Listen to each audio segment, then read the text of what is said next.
weird title, but that's its title. These drip paintings were called by the art critic Harold Rosenberg action paintings because they're not representations of anything.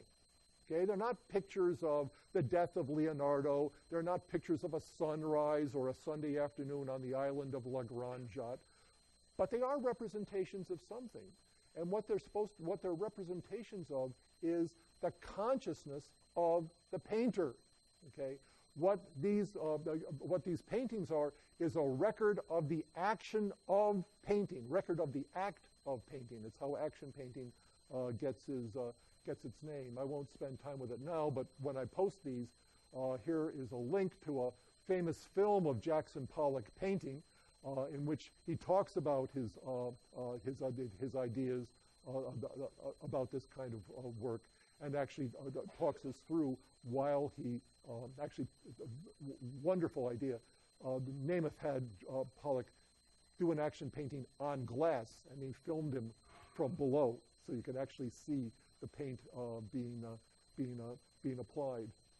Finally, when it comes to music, there is at least one really interesting connection between music and consciousness, and that is in the work of the late Romantic Russian composer Alexander Scriabin, who was a synesthete. He had tone-color synesthesia, and each one of the tones of the chromatic scale was experienced by Scriabin as a different kind of color. And so you can imagine what his life was like, right? When he would go to a concert or hear one of his own pieces played, not only did he hear it, having the same kinds of qualitative states as an ordinary member of the audience, but he also could see these tones appearing as colors in his head. Here's a depiction of Scriabin's own tone color synesthesia. Scriabin even wrote a piece of music, Prometheus, or the Poem of Fire, in which he invented an instrument called the color organ, where if you pressed a particular key on the instrument, the concert hall would be illuminated in the color that corresponds to a particular tone. And this is the cover of Prometheus. And here's the first page of the score. And up at the top, you see, instead of violins and violas and cellos and horns and trombones and all of that kind of stuff, we got those too. But right in the score, he's added an extra line for this color organ that's intended to play particular, not pitches, but to play particular colors, and making color part of the experience for the audience as it was for Scriabin himself. And here, the only piece like this, the only piece that Scriabin wrote this way, he actually tries to convey to the audience listening to his work what the experience of music is like for him. Not just an experience of tones, but an experience of color as well. And what we can do, give you this is supposed to have worked by now. Okay, let's go back here.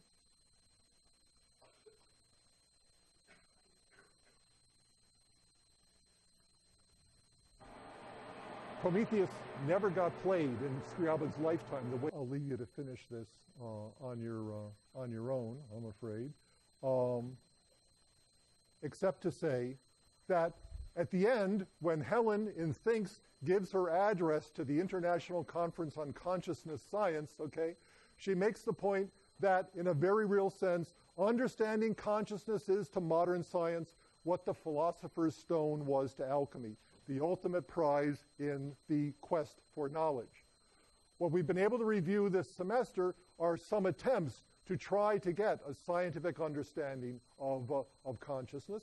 Some of them have been more or less successful, but when you're reading the science, I guess we should also take to heart Helen's own advice to the assembled cognitive scientists, which is to think about consciousness in the arts and literature and the other humanities as well. Thanks very much. We'll see you next Wednesday for the review session. It's been a wonderful class. Thank you.